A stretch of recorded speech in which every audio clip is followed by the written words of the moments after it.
What is up, Fitness Business Podcast listeners? Jordan here. I almost messed my name up. I'll be honest, this is the third time I've started this podcast. For some reason, I just can't seem to get into a flow this morning. But you know what? I'm done with that perfectionism. You know, that shit still comes up for me constantly. So I am not going to restart this podcast no matter how many times I fuck up this opener. So anyways, let's jump in. What we're going to talk about today are mission statements. Why mission statements even matter. I want to take you into some backstory about ours and how we came up with ours. And then I'm going to give you a step-by-step, like 3-part formula that you can develop your own. And I encourage you to listen to this regardless of how, advanced you are in your business, how big your business is, if you have a team, if you don't have a team. It really doesn't matter, because a mission statement can be a superpower for you in your own personal alignment, personal direction. But it is without a doubt an essential core piece if you're ever going to build a team, and if you're ever going to rally a group of people around a common purpose. That can be your clients, that can be an audience. And there's so many benefits to having this that are outside of just, building and motivating a team. This can help you get more clients. This can help you get better, more aligned clients, especially. So anyways, let's jump in.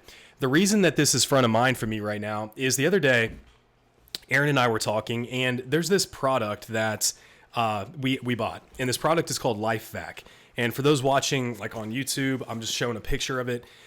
What this thing is, imagine, those little like drop down face masks that come out of the, like on a flight, they like come down from the overhead, if the plane's crashing, and it's an oxygen mask, right? So imagine one of those oxygen masks attached to basically like a plunger, okay? And it's all sealed airtight. So you would put that oxygen mask over your face or, your baby's face and plunge. And what it does is it pulls everything up like through the esophagus, out of the mouth.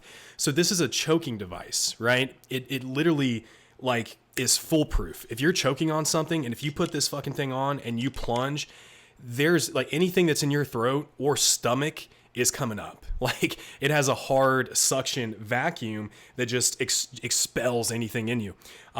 My friend Ben told me about this, and him and I were playing around with it, and we used it on ourselves, and you can immediately feel like your stomach emptying and just like coming up through the throat. So anyways, Aaron and I were talking just about how revolutionary and amazing this product is. It's because like we have a newborn, right? Jackson's 7 months old, and we're starting to feed him whole foods and solids, right? And it's terrifying because babies don't like really know how to chew right away. They have to like learn that. And so they're constantly like choking on shit and coughing their food up. And it's kind of terrifying. And I can only imagine how it would feel if you didn't have a product like this, right? Because now you're just like left to, okay, I'm going to Heimlich, I'm going to pat the kid in the back, I'm going to turn him upside down and shake him, So this product literally like just removes that fear. Like when we're feeding him right now, I have my hand on a drawer where this thing lives. I'm just ready to go. Like if, babies are going to choke, or they're going to not choke. That's not the right word. They're going to gag, right? They're going to get food in their throat. But there's a difference between choking and gagging, and that's what we're always looking for. And I'm always just looking for like him turning colors. As soon as I see him turning colors, I'm yanking this thing out and using it. But there are so many videos online of like there's this one famous video of this young kid choking in a fast food restaurant, and the whole restaurant is kind of freaking out. Everybody's running around, and you see this one guy sprint out of the restaurant to his car where he keeps one of these in his trunk. He runs in, he grabs the kid, throws him on the table, uses it, boom, kid's life is saved in an instant. And so Aaron and I were talking about not only how powerful of a product this is, but think about this company's mission. Okay, so I actually looked up the company's mission statement, and we're on a mission to save 1 million lives around the world. And we just started talking, and we're like, imagine how powerful of a work environment that creates, where when, everybody that works for this company, they show up and they know that they're showing up to literally save babies' lives, not just babies, but people too, right? What an incredible, feat, what an incredible purpose.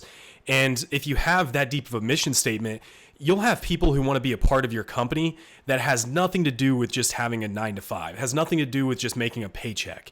They want to be part of a greater mission. See, a deep inherent need that we have as human beings is to be a part of something, to be a part of a future-based cause, to be a part of something that we feel like we're making a difference.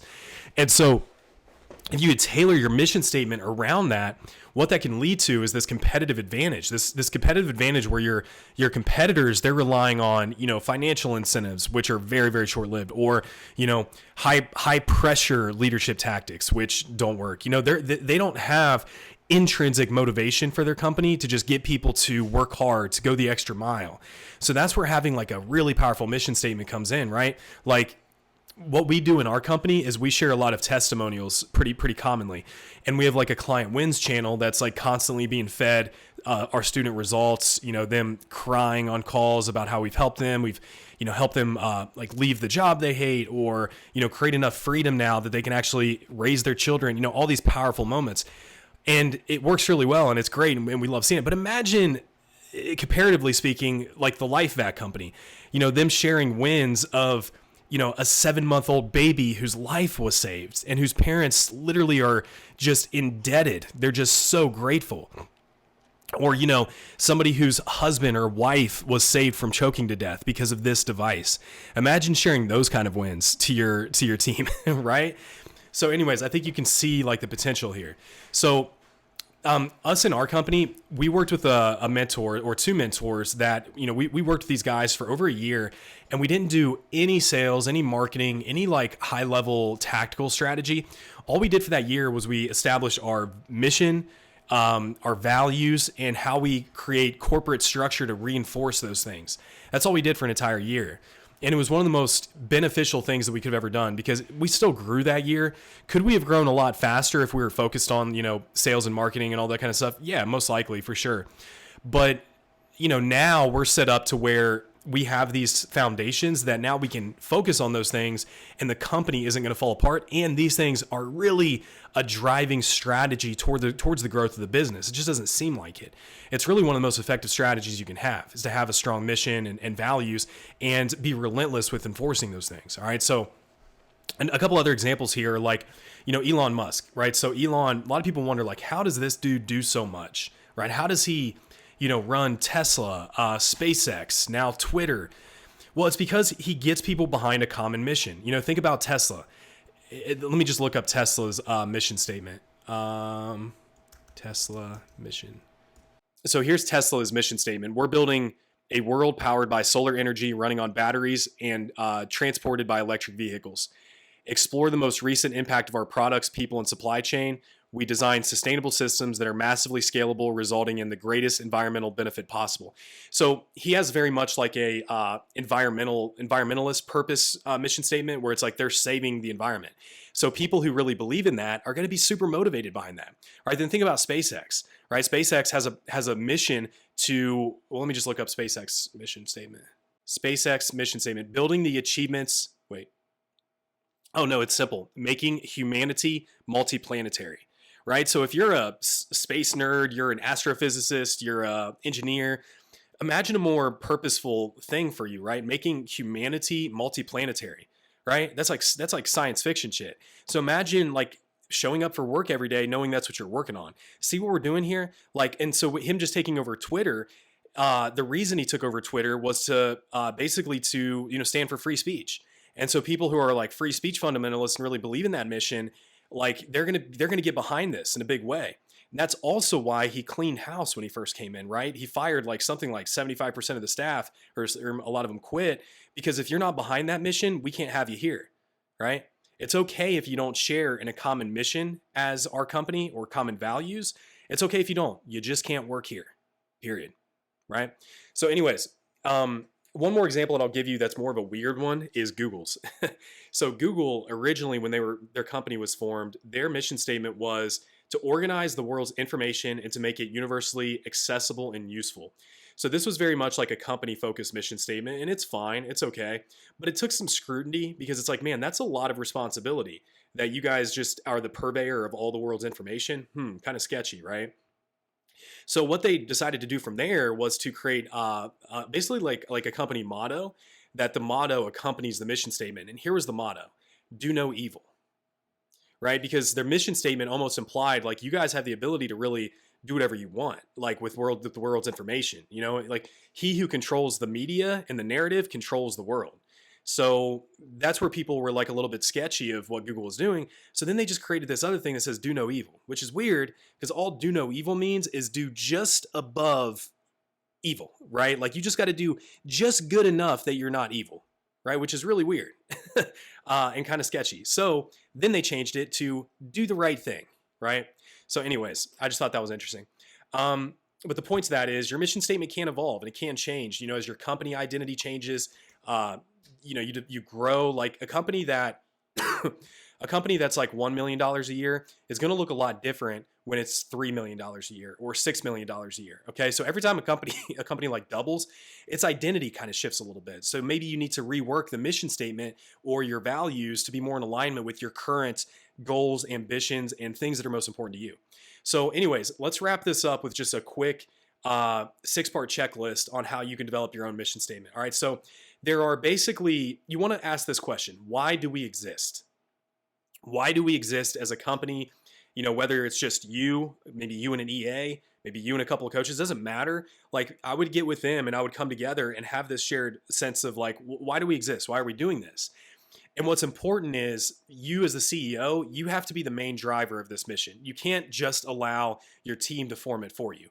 Okay, because you've got to be the one that believes in it the most. You're the one that's like got to constantly be repeating this thing, right? And it's your vision that's building the company, but that doesn't mean you shouldn't take input from people within the company. All right, it certainly doesn't mean that. It's just like you kind of have the final say. So why do we exist? Well, there are 6 reasons that you might exist as a company, and I'll list out those 6. Number 1, customers. Do you exist to serve your customers? Is that what's most important? Number 2, industry. Do you exist to potentially fix an industry that's broken? Okay. Number 3, maybe it's a greater cause, right? We exist to support this greater cause. That would be like Tesla's mission statement. It's to support a greater cause that is, renewable energy. Or maybe it's community. We exist to improve our community or a certain type of community. I think CrossFit's mission statement is somewhere in line with that. They exist to build a community within the fitness industry, right? Employees, maybe you exist to serve your employees. Now, this probably isn't going to be the one for most fitness businesses. This is one that's more applicable if you're building like a really, really large team, that if you have a mission statement that's solely centered around creating a great workplace, it helps you to attract talent, right? But that's probably not going to be what you guys go down. Or maybe it's wealth, right? We exist to make money for our shareholders. And that's okay too. But like if you have something that's very wealth driven, it's just hard to get people to rally behind that. Unless like, if you're like a hedge fund or something like that, where, everybody in the hedge fund is making a lot of money, sure. But the thing is, with a smaller company like ours, we can't afford to pay employees usually like what a Fortune 500 company could, right? Like us at Impact Fitness Coaching Academy, if we have like a marketing manager, I can't afford to pay that marketing manager what a, $5 billion a year marketing firm might be able to, or an Apple or a Netflix, right?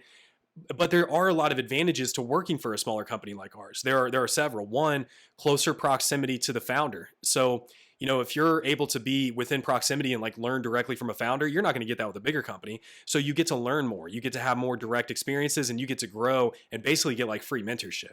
Number 2, you just get more flexibility, right? So like in our company, we have a lot of flexibility around work hours and, a lot more just self-ownership. Everybody's kind of like their own, individual entrepreneur working for this greater mission. And we just expect you to get your things done. So we don't, a lot of companies, even if you're remote working, you might have a software you have to log into and it's like tracking your movements, your hours. Like we're not going to do things like that. The third thing is, more autonomy, just autonomy in your workplace, right? Like you get to like, there's just less white tape and bullshit with a smaller company than there is with a bigger.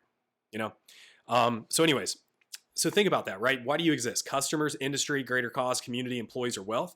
For us, the one that we came up with was industry focused. We exist to fix a broken industry. We think that the fitness business industry is convoluted. There's a lot of like fly by night coaches that come in here, make all these promises, and they don't actually deliver results.